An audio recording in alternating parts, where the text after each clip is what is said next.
우리에게 주시는 하나님의 말씀을 봉독하도록 하겠습니다. 오늘 우리가 함께 은혜 받을 말씀은 사무엘상 17장 31절에서 40절까지의 말씀이 되겠습니다.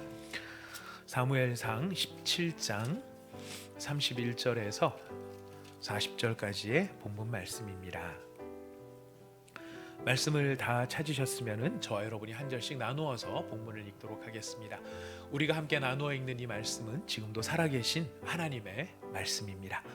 어떤 사람이 다윗이 한 말을 듣고 그것을 사울에게 전하였으므로 사울이 다윗을 부른지라. 다윗이 사울에게 말하되 그로 말미암아 사람이 낙담하지 말 것이라.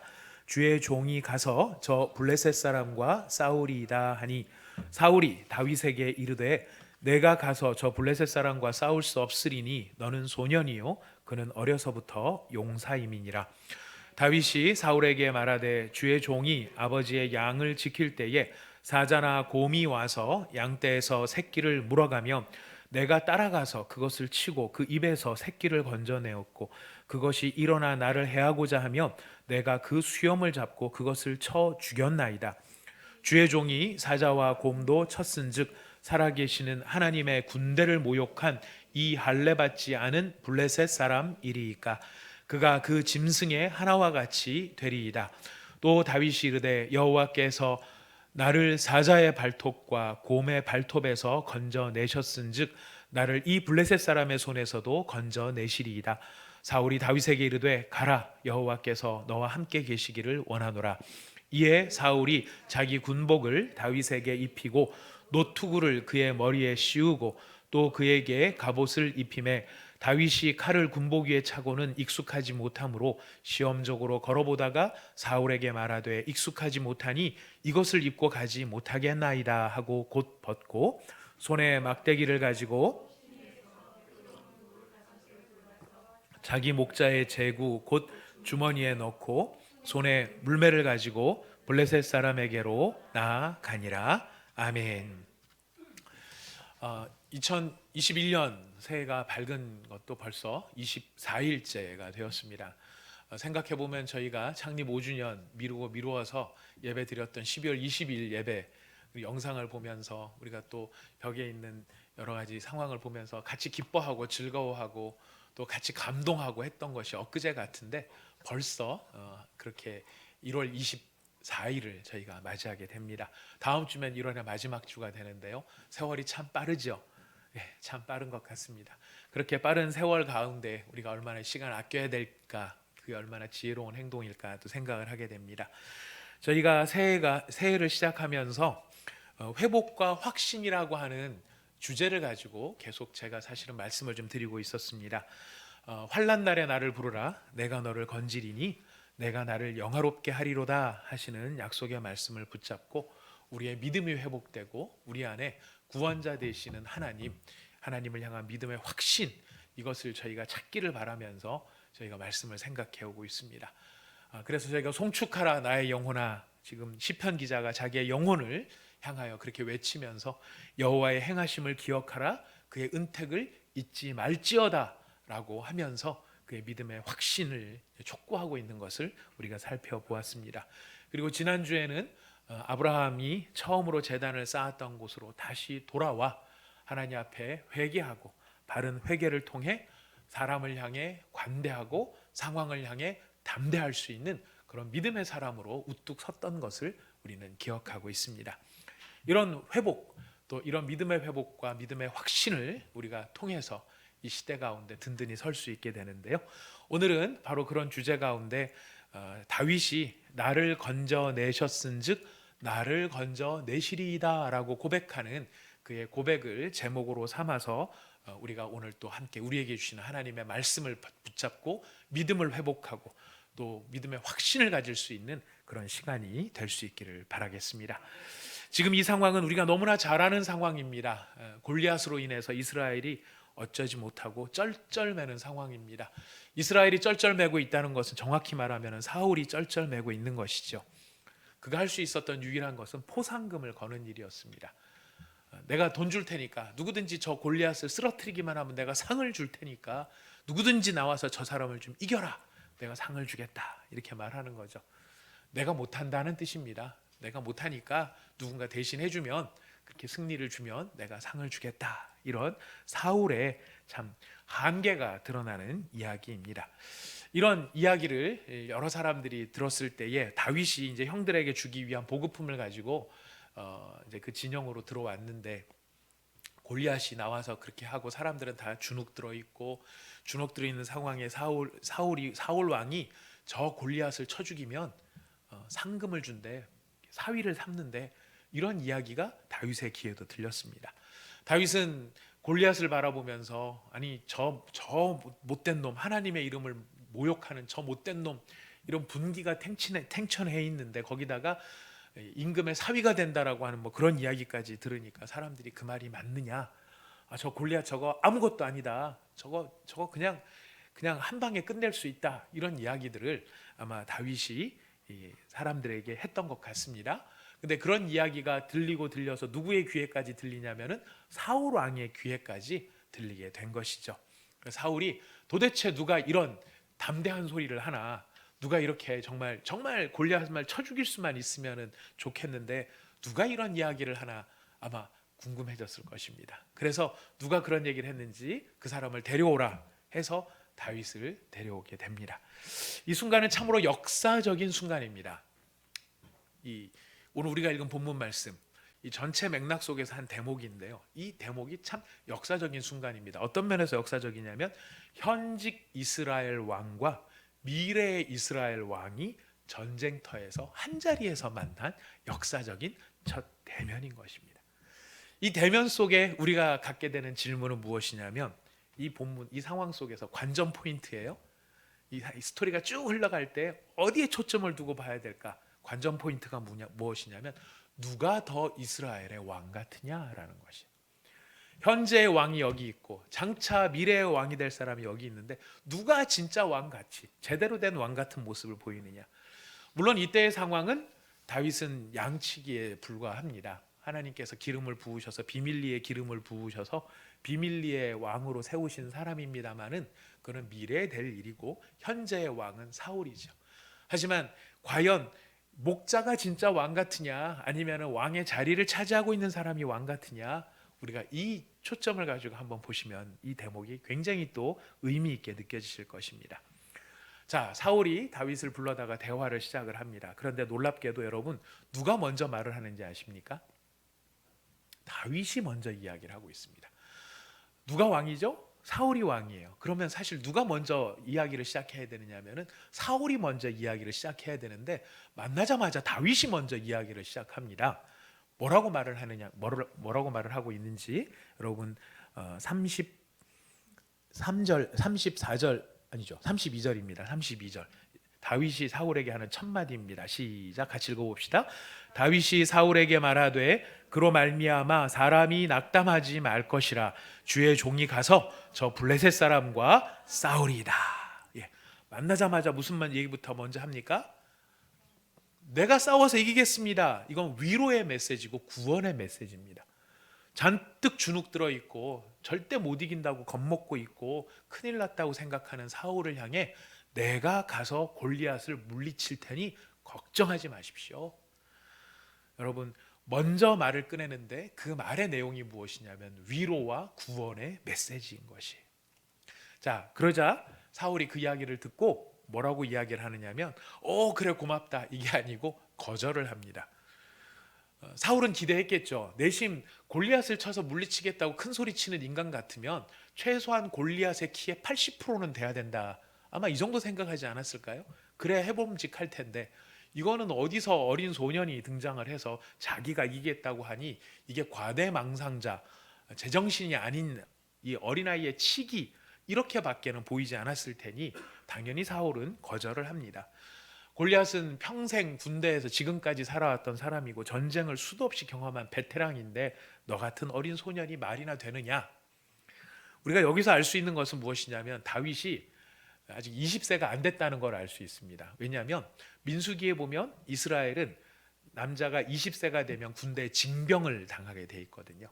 근데 지금 아직 다윗이 징병을 당하지 않은 걸 보니까 20세가 안 됐다는 것을 우리는 알 수 있는 것이죠. 그러니 사울이 너는 지금 군대 오지도 못할 녀석이 지금 무슨 큰 소리냐 이야기를 하는 것이죠. 그때 다윗이 그 대답을 듣고 다르게 이야기를 합니다. 보는 각도를 다르게 해서 말을 합니다.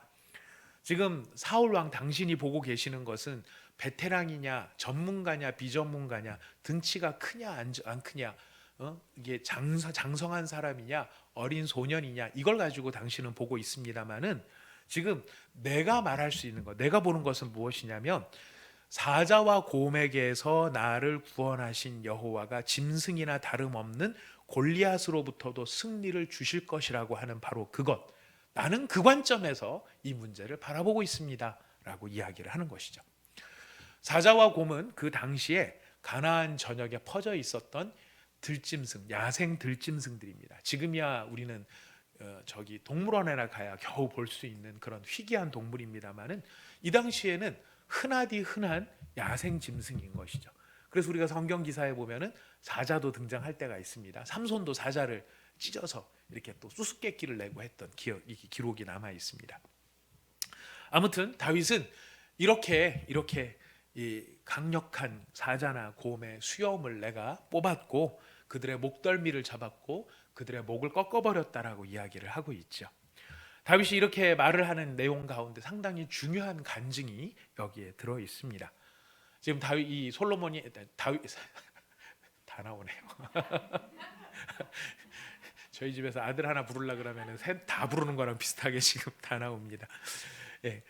다윗이 지금 굉장히 중요한 간증을 하고 있어요. 고백을 하고 있는데 이 간증이 왜 중요한지 우리가 살펴볼 필요가 있습니다. 다윗이 35절에서 이렇게 말을 합니다. 같이 읽어볼까요? 시작. 내가 따라가서 그것을 치고 그 입에서 새끼를 건져내었고 그것이 일어나 나를 해하고자 하면 내가 그 수염을 잡고 그것을 쳐 죽였나이다. 자, 새끼를 건져내고 그것을 죽인 게 누구라고 말을 합니까? 누가 했다 그러죠? 내가 했다 그러는 거예요. 내가 그렇게 했습니다 라고 이야기를 해요. 근데 이야기를 하다가 슬쩍 바뀌어요. 말이 어떻게 바뀌냐면 37절입니다 37절 같이 읽어봅시다. 시작. 또 다윗이 이르되 여호와께서 나를 사자의 발톱과 곰의 발톱에서 건져내셨은즉 나를 이 블레셋 사람의 손에서도 건져내시리이다. 예. 사자의 입에서 양의 새끼를 건진 것은 내가 한 일이죠. 하지만 사자의 발톱과 곰의 발톱에서 나를 건져내신 것은 누구입니까? 여호와 하나님이라는 것입니다. 처음에는 내가 했다라고 말을 하지만 그러나 지금 다윗의 이야기의 결론은 어디가 있습니까? 누가 구원자이시다? 여호와가 구원자이시다.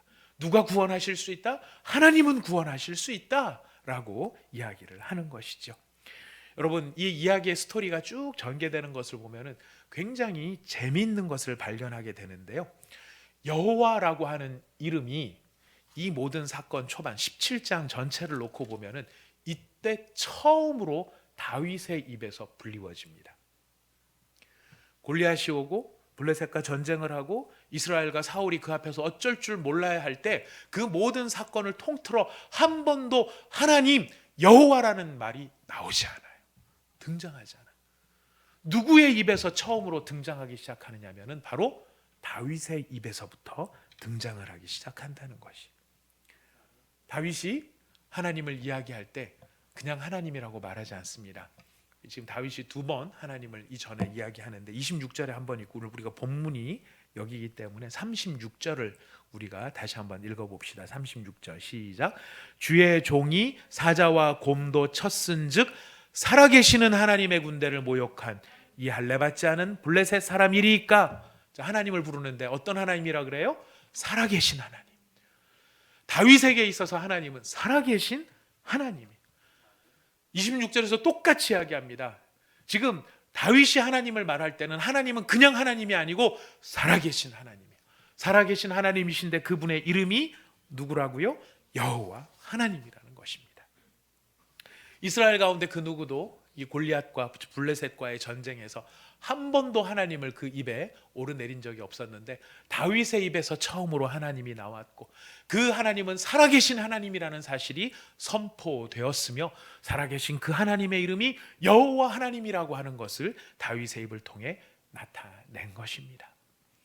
여러분, 누가 진짜 이스라엘의 왕 같다고 생각되십니까? 누가 진짜 이스라엘의 참된 왕이라고 생각할 수 있을까요? 여러분, 이스라엘의 근본적인 문제가 무엇일까요? 이렇게 여호와를 부르지 못하고 하나님을 찾지 못하고 살아계신 하나님을 찾지 못하는 바로 이스라엘의 이 영적인 상황이 이 골리앗의 이야기를 통해서 고스란히 드러나고 있습니다. 이스라엘은 겁쟁이의 모습으로 그려집니다. 사울도 겁쟁이의 모습으로 그려집니다. 하지만 단순한 겁쟁이가 아닙니다. 이 사람들은 병든 사람입니다. 영적으로 병이 들어있는 상황입니다. 여러분, 골리앗이 문제가 되는 것 잘 생각해 보십시오. 골리앗 때문에 이스라엘이 병이 든 것일까요? 아니면 이스라엘이 병이 들었으니까 골리앗이 문제가 되는 것일까요? 후자죠. 잘 맞추셨습니다. 골리앗이 너무 강력해서 그 골리앗 때문에 이스라엘이 골병이 들은 것이 아니고요, 이스라엘이 영적으로 골병이 들어있다 보니까 골리앗이 문제가 되기 시작하더라는 것이. 우리가 15장을 보면은 아말렉과의 전쟁 가운데 사울이 어떻게 병든 자인가 하는 게 등장을 해요.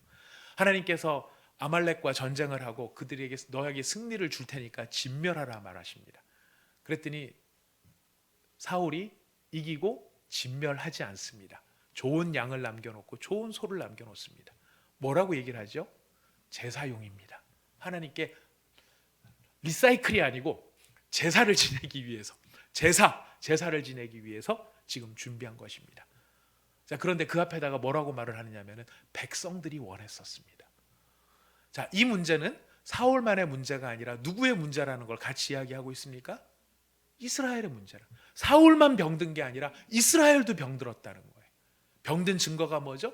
하나님의 말씀을 순종하지 않는다라는 거예요. 그 말씀을 마음에 두지 않는다라는 거예요. 말씀을 들었지만 내 상황을 놓고 보면서 그 상황에 따라 끌려다니고 있다라고 하는 것, 이것이 이스라엘이 처해 있는 영적인 질병이었고 사울이 걸린 영적인 병이었다라는 것이. 그 병에 걸려 있다 보니 골리앗이 문제가 되었던 것입니다. 그런 병든 자들 앞에서 지금 다윗이 선포하는 것이, 하나님은 살아계시고 살아계신 하나님은 여호와시고 그 여호와가 나를 구원하시고 사자의 발톱에서, 곰의 발톱에서 나를 건져내셨습니다, 이야기를 하고 있는 것입니다. 여러분, 이렇게 자신감에 차 있고 확신에 차 있는 바로 다윗의 모습, 다윗의 고백을 들었을 때 저 궁금해요. 사울과 그의 신하들, 주변에 있었던 수많은 장수들이 사울의 주변에 있었을 텐데 다윗의 이 이야기를 들으면서 어떤 마음이 들었을까? 어떤 마음이 들었을까? 그럼 어떤 마음이 들었을 것 같습니까? 정말 확신에 차서 하나님은 살아계시고 그 하나님은 여호와 하나님이시다 이야기를 들었을 때 마음에 찔렸을까요? 안 찔렸을까요? 만약에 찔렸다면 어떻게 했을까요? 일어나서 자기가 나갔겠죠. 그래, 우리가 잊어먹고 있었다. 어우, 내가 병들어 있었네. 하나님이 살아계셨는데 내가 그걸 모르고 있었네. 어우, 우리가 일어나자. 정신을 차리자. 이렇게 했을 텐데 아무도 꼼짝을 하지 않습니다. 아무도 꼼짝을 하지 않는다는 이야기는 무엇을 반증하느냐면 지금 다윗의 확신에 찬 이 이야기를 듣고 있지만 지금 내심 무슨 생각을 하고 있을까요? 아직도 순진하게 여호와를 믿는 자가 있다니, 아직도 순진하게 하나님을 찾는 자가 있다니, 이 전쟁터에 와가지고 창과 활이 날아다니고 화살이 날아다니고 힘써야 될 이 자리에 아직도 순진하게 여호와를 믿고 하나님을 믿으면 된다라고 말하는 자가 있다니, 여러분, 이런 마음이 그들의 마음에 사로잡혀 있었던 것 아니겠습니까? 아직도 순진하게 하나님을 믿고 있다니, 여러분, 이것이 영적으로 병든 모습인 것이. 하나님이 힘을 쓸 수 있을까? 여호와 이름을 부르는 것이 능력이 될 수 있을까? 여러분, 그거를 믿지 못하니 골리앗이 문제가 되는 것이죠. 자, 이렇게 이 골리앗이, 다윗이 이렇게 얘기했을 때 그들의 마음속에 그들의 변화가 없는 걸 보면 그들의 마음이 전혀 무슨 감동이 되지 않았다는 것을 알 수 있어요. 자, 그렇다면 사울의 입장에서 봤었을 때 다윗이 나가면 골리앗하고 싸워서 이길 수 있다 없다? 없다라는 생각이 더 많이 들었을 것이에요. 정말 골리앗을 이길 수 있을까? 그러지 못했을 것 같아요. 자, 그런데 사울이 뭐라고 합니까? 그래? 그러면 가라. 골리앗과 싸우면 다윗이 뻔히 죽을 줄 알면서도 불구하고 지금 사울이 다윗을 보내는 이유가 어디에 있을까요? 무슨 마음으로 그러는 것일까요? 저는 참 굉장히 궁금했었습니다. 사울은 진짜 다윗이 이길 거라고 생각하고 보낸 게 아니고 죽을지도 모른다, 10중 8구 죽을 거라고 생각하고 보내는데 왜 택도 없는 소리 하지 마, 가지 마, 어디 지금 이렇게 말하지 않고 가라 이 얘기를 하고 있을까요? 희생양인 거죠. 희생양. 어떤 희생양이 되는 것입니까? 여러분, 우리나라 역사에도 보면은 신라 시대, 삼국 시대에 신라가 삼국을 통일하기 위해서 백제와 전쟁을 했었을 때 황산벌에서 계백과 그의 결사대를 뚫지를 못합니다.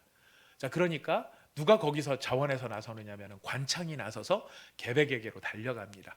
계백이 잡았다가 돌려주고 잡았다가 돌려주고, 하지만 관창은 나를 죽여라 그럽니다.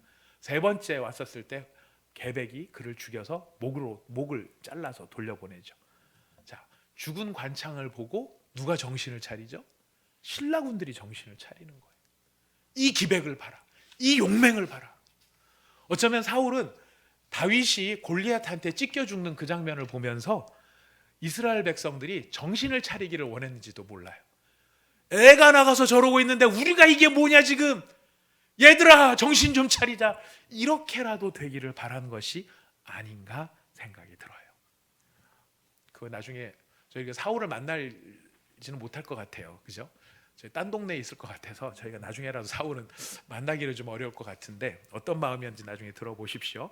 하지만 우리가 본문을 통해서 추론해 볼 때 그렇다라는 것이, 사울이 이야기를 합니다. 가라. 그러면서 아주 우리로 하여금 헷갈리는 말을 합니다. 여호와께서 너와 함께 하시기를 원하노라.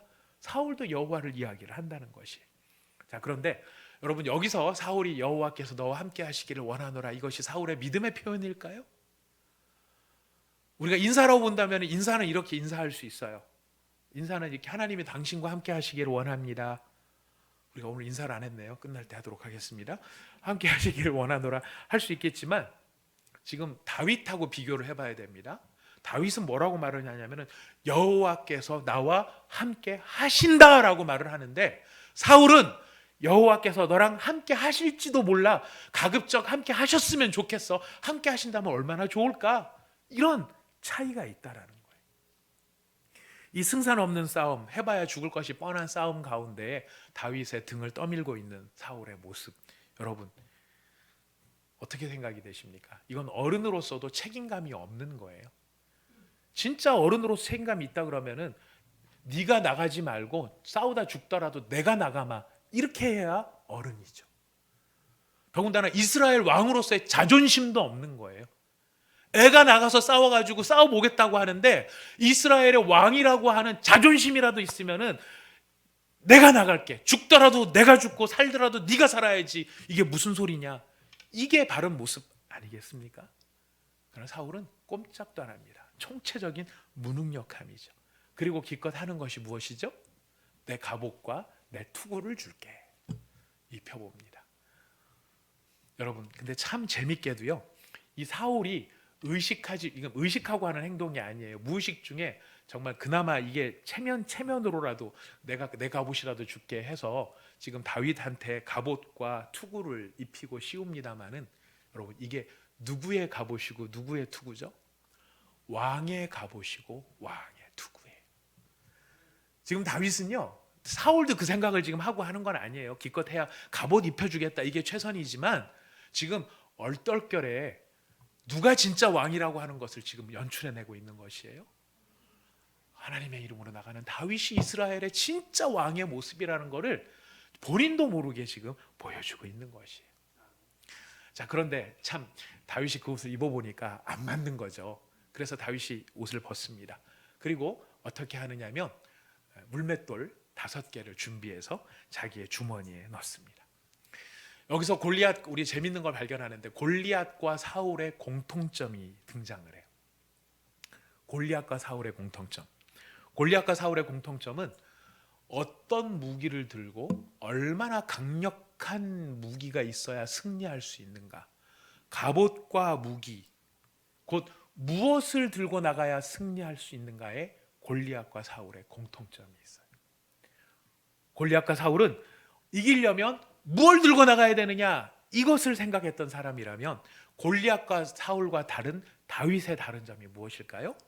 다윗은 무엇을 들고 나가느냐가 중요한 게 아니라 누구와 함께 나가느냐가 중요하다, 이것을 알고 있었던 것이 다윗의 차이였다는 것입니다. 칼과 창의 문제가 아니라 내가 누구와 함께 나가느냐, 내가 누구와 함께만 나갈 수 있다면 보통 때 가져갔던 것 가져가도 아무 문제가 없다는 것이죠. 그래서 지금 다윗은 뭘 들고 갑니까? 목동의 지팡이, 그리고 목자의 물맷돌을 가지고 나가는 거예요. 달리 말하면 한마디로 평소하던 대로 그대로 했다는 것입니다. 오늘 본문 말씀을 통해 우리가 은혜 받으려고 하는, 우리에게 주시는 하나님의 말씀의 주제가 이제부터 시작이 됩니다. 지금 여기서 기억하십시오. 이 다윗은 이 결전의 상황을 맞이하여 어떻게 나갔죠? 목자의 지팡이, 목자의 물맷돌, 이거 다 정리하자면 한마디예요. 평소하던 대로. 평소하던 대로. 평소하던 대로, 바로 일상의 중요성이라는 것이. 다윗이 목동이었을 망정, 목자로서 이 양을 치던 그 모든 자리에서 다윗의 일상은 무엇이었습니까?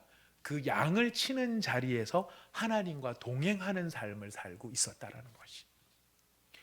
다윗이 하나님께서 다윗에게 찾아오셔서 다윗과 함께하는 하나님의 임재 체험을 다윗이 어디에서 했을까요? 어디에서 했을 것 같습니까? 여러분, 그 당시에는 성전이 없던 시대입니다. 있었던 건 성막밖에 없어요. 법궤가 있었던 건 회막, 성막이라는 그 한 곳이었습니다. 다윗이 그곳에 가가지고 하나님의 임재를 체험했을까요? 아니에요. 다윗은 목동으로서 양을 치는 자신의 삶의 그 들판 한가운데서 하나님의 임재를 체험했고, 그 임재로 말미암아 하나님이 나와 함께 하신다는 것을 느끼는 사람이었다는 것이. 여러분, 무엇이 성소고 어디가 성전이겠습니까? 여러분, 하나님께서 찾아와 주셔서 임재하는 곳이 성소입니다. 하나님의 영광이 나타나는 곳, 하나님을 체험하는 곳이 성전입니다. 그런 면에서 아담에게 성소는 에덴 동산이었어요. 저녁 해질 때마다 하나님이 찾아오셔서 그와 대화를 하셨던 것을 보면 아담에게는 에덴 동산이 성소였어요. 모세에게는 어디가 성소였을까요? 나무가 타지 않는, 스스로 타는 불꽃이 임재해 있는 가시떨기 나무가 모세에게는 성전이었던 것이. 여러분, 야곱에게는 베델이 성소였고요. 기드온은 어떻습니까? 블레셋 사람들의 눈을 피해 몰래 포도주 그거라도 짜보겠다고 사람들 숨어서 짜던 포도즙 틀, 그 가운데 누가 찾아오셨습니까? 하나님이 찾아오신 거예요. 하나님의 임재가 있는 곳, 하나님의 임재를 체험하는 곳, 바로 그것이 성소요 성전이었다면, 성전의 성경에 나오는 수많은 사람들이 하나님을 체험했던 것은 바로 그들의 삶의 일상, 그들의 평범한 삶의 자리, 그곳이 성전이었고 성소였음을 우리는 알 수 있습니다. 자, 그렇다면 우리는 어디서 하나님의 임재를 체험할 수 있을까요? 우리가 은혜를 사모하고 정말 마음을 집중하기 위해서 특별히 기도원을 갈 때가 있습니다. 기도원을 가서도요, 어떤 경우에는 정말 더 마음을 막 간절함을 표현하기 위해서 간절한 마음으로 막 올라가는 데가 있어요. 공동묘지 꼭대기 뭐 이런데. 네. 그 다음에 가서 뭘 자꾸 뽑으려고 그래요? 소나무를 자꾸 하나씩 뽑고 가려고 그래요. 소나무를 하나씩 뽑아야 은혜 받는다고 그래갖고 제가 여러 번 체험을 했는데요, 소나무가 그게 만만한 애가 아니더라고요. 나중에 기도가 목적이 아니고 얘를 뽑아야지 내가 뽑았다는 소리를 하고 갈 텐데 하고 소나무하고 씨름하다 내려가는 그런 경우도 있었습니다. 여러분, 그렇게 기도원에 갈 수도 있습니다. 제가 기도원을 폄하하는 것이 아닙니다. 기도원에 가서 우리가 하나님의 임재를 체험할 수 있어요. 어떤 때는 수련회를 갑니다. 수양관에 갑니다. 예전에 70년대에는 CCC가 그 심천, 저기 영동 옆에 있는 심천이라는 곳에 미르나무 숲에서 CCC 전국 수련회를 하고 은혜도 많이 받고 그랬었어요. 미루나무 숲을 꼭 가야 은혜를 받을 수 있는 걸까요? 어떤 때는 교회 예배당도 참 좋은 기도의 장소인 것은 사실입니다. 여기 와서 기도하면서 우리가 더 집중해서 기도할 수 있어요. 여러분, 꼭 그런 데서만 하나님을 체험하는 것이 아닌 것이죠.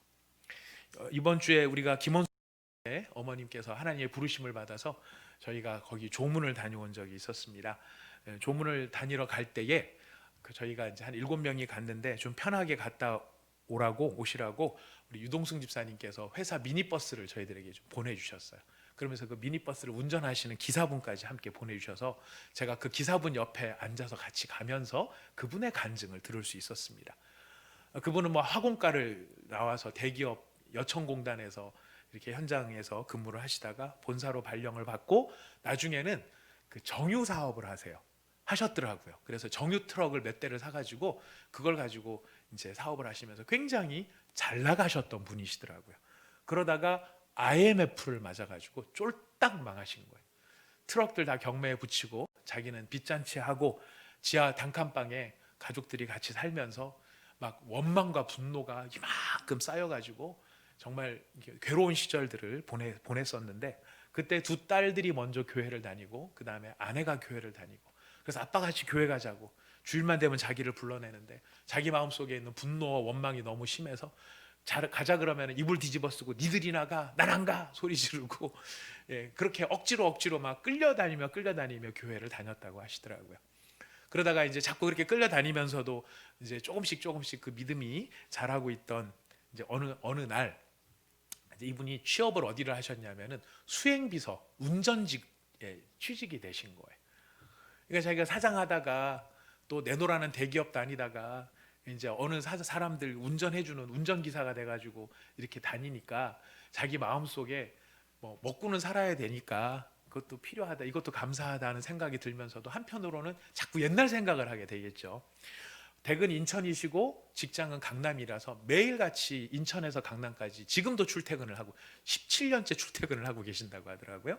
새벽 5시에 일어나가지고 나가는데 이제 하루는 이제 중간에 이제 그 직원이 그 인천과 강남 사이에 직원이 살고 있어서 그 직원을 픽업을 해주고 데려다주고 하다가 자기가 그 차를 타고 오면서 이야기를 했대요.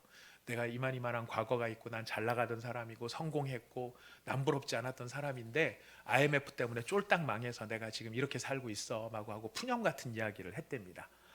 그랬더니 그 직원이 정색을 하고 자기한테 이야기를 하더랍니다. 과거에 그렇게 성공하고 잘 되었던 것이 참 좋은 이야기 같지만 그게 아무리 좋아도 생명의 값하고는 비교할 수 없습니다. 만약 그때 그 사업이 성공해서 계속 잘 됐더라면 지금 뭐 하고 계셨을까요? 지금 계속 자기 자랑하며 자기 만족 위해 내 즐거운 삶을 살고자 지금 그렇게 안 사셨을까요? 하지만 그때 망했기 때문에 누구를 만났습니까? 예수님을 만난 것입니다. 그 예수님을 만났다면 사업의 성공, 내가 잃어버린 것들은 비교할 수도 없는 것입니다. 그러니 원망하지 마시고 오히려 감사하고 하나님을 더욱 찾으십시오. 이런 이야기를 듣는데 갑자기 그 이야기가 자기한테 너무너무 진심으로 다가오더라는 것이. 너무너무 자기 가슴을 후벼 파는 이야기로 그렇지. 내가 정말 그때 안 망했으면 내가 하나님 믿을 수 있었을까? 내가 그때 망했으니 하나님 믿고 하나님 믿었으니 내가 더 중요한 내 생명을 살린 게 아닌가. 이게 다 믿어지더라는 것이.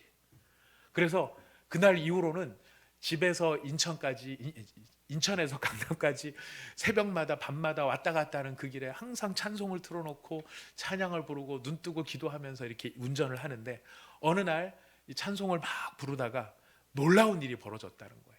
목사님 얼마나 놀라운 일이 벌어진지 아세요? 그러시더라고요. 잘 모르죠.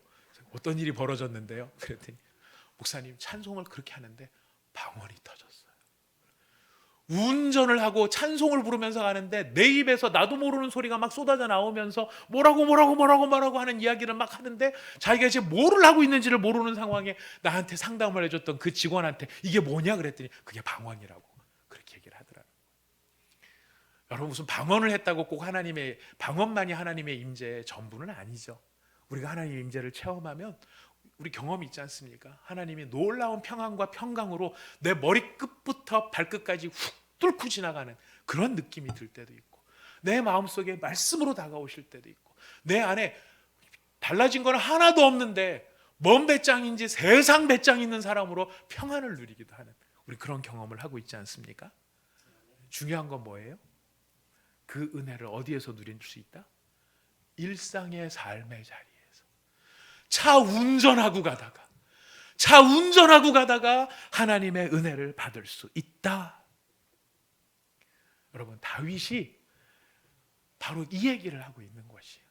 내 일상의 삶, 양을 치던 내 삶의 자리에서, 사자가 달려들고 곰이 달려들고 하던 그 일상의 삶의 자리에서 하나님의 살아계심을 내가 경험하였습니다.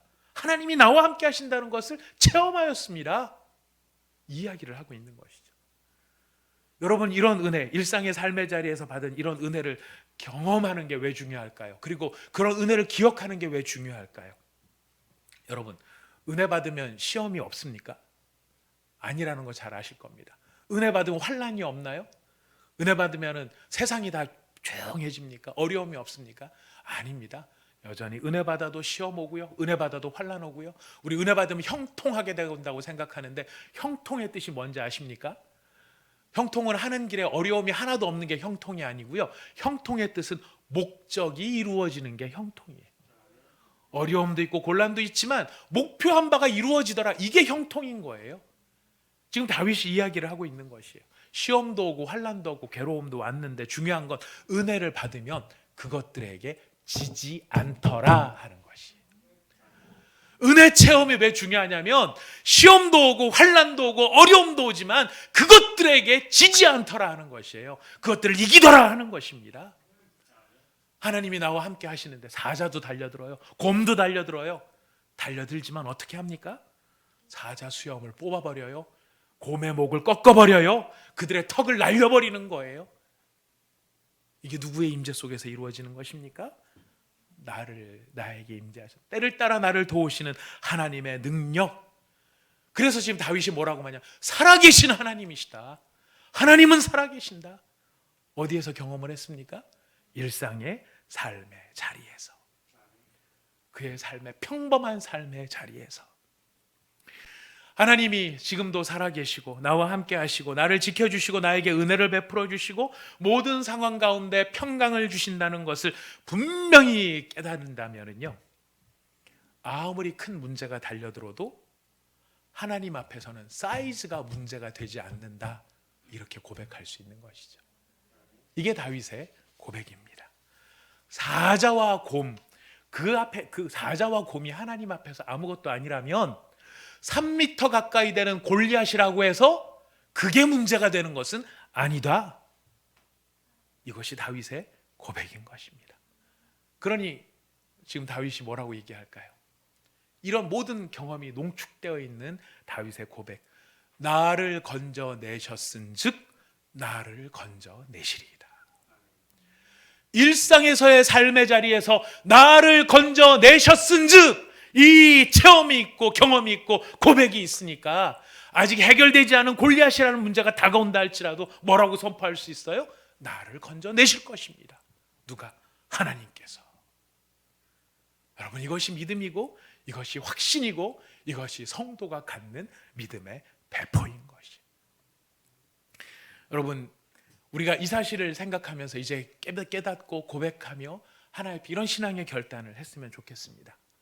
우리의 신앙의 일상이 하나님의 성소라는 사실, 우리의 삶의 모든 곳이 하나님의 성전이 될 수 있다는 사실을 우리가 고백할 수 있기를 원합니다.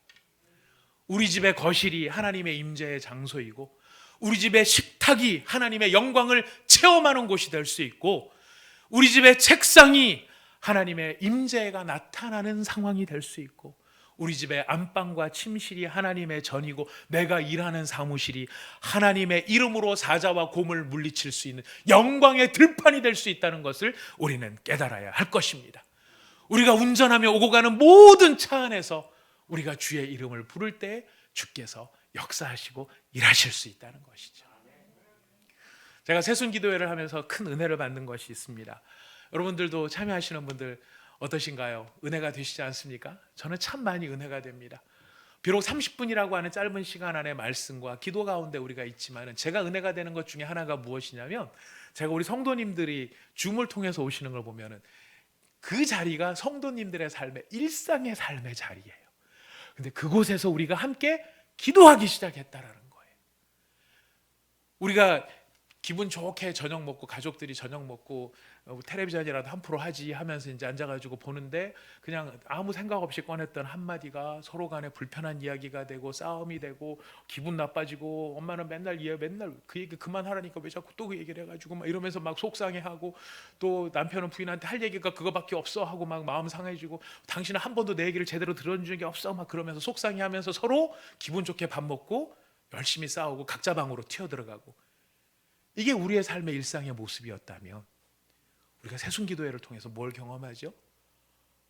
바로 그 자리가 하나님의 이름을 부르고 우리가 무릎을 꿇으며 하나님의 영광을 체험하는 은혜의 장소로 변화되어지는 것을 새순기도회를 통해서 체험하고 있다는 것이. 이미 그 자리에서 기도를 열심히 하셨던 분들도 계시겠죠. 그러나 어떤 분들은 내가 주일만 기다리는 분들도 계세요. 빨리 주일 돌아와서 그 교회 가서 은혜 받아야 되는. 여러분 그 마음도 나쁜 마음 아니에요. 그 마음도 필요한 마음이에요. 그러나 여러분 사자와 곰을 물리치려면 어디서 물리쳐야 됩니까? 들판에서요. 양치다가 다가오는 것들을 예수의 이름으로 물리치는 것, 여러분 그것이 예수 믿는 사람의 믿음의 능력이고 그것이 예수 믿는 사람의 믿음의 실체라고 하는 것입니다. 축복합니다. 여러분의 가정, 여러분의 직장, 여러분의 응접실, 여러분의 거실, 여러분의 차 안이 하나님의 성소가 되는 축복이 있기를 바랍니다. 하나님의 성전이 되는 영광이 나타나기를 원합니다. 그곳에서 하나님의 임재를 체험하고 그 임재 가운데에 내게 달려드는 사자와 곰을 그 이빨을 뽑아버리시는 여러분이 되시기를 바라겠습니다. 우리에게 드리워진 모든 어두움의 권세, 그 능력과 세력들이 있습니다. 우리가 그것을 어디에서 이겨야 될까요? 일상의 삶의 자리에서. 예수의 권능, 하나님의 은혜의 빛이 그 모든 것들을 몰아나게 될 것입니다. 살아계신 하나님이 나의 하나님임을 고백할 때 우리는 영적으로 건강을 회복하게 될 것이고요. 영적으로 건강해지면은 골리앗은 아무 문제가 되지 않는다는 것. 우리 하나님께서 우리에게 이 말씀을 주신 줄 믿습니다. 이 말씀 붙잡고 우리가 승리하는 저와 여러분 다 되실 수 있기를 부탁드리겠습니다. 우리 함께 기도합시다. 우리 각자에게 주신 하나님의 말씀, 깨달은 말씀을 가지고 우리 함께 기도할 때에 하나님, 나를 건져내셨은즉 나를 건져내리이다.